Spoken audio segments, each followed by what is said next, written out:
At this point, I don't know why we're starting Gabriel Davis. He has finished no better than the wide receiver 33 since week 11 against Cleveland. And yes, he's gotten at least 5 targets in 4 of the last 5 games.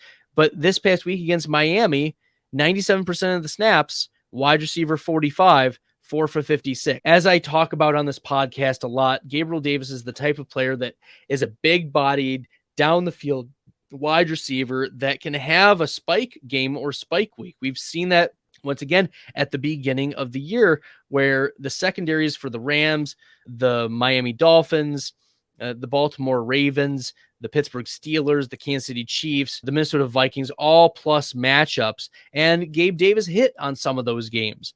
Chicago and Cincinnati are not the secondaries that I'm really like going out of my way to target. I do think this is more of a Devin Singletary, James Cook, Josh Allen rushing the ball type of game against the Bears in Chicago. The weather could be bad. The wind could be bad. That doesn't bode well for a wide receiver who is dependent upon deep passes to make his fantasy living.